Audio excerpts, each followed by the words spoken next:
Hi everyone, in today's video we will see how to connect the Bosch dishwasher at home. Connect, pairing setup, Wi-Fi setup or a fixed guide. So the step 1, you can make sure your home Wi-Fi is working. 2.4 GHz is recommended.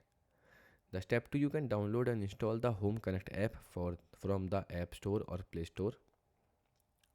In step 3, you can open the app and sign in or create a new account. Then in step 4, you can turn on your Bosch dishwasher or make sure it is not running a cycle.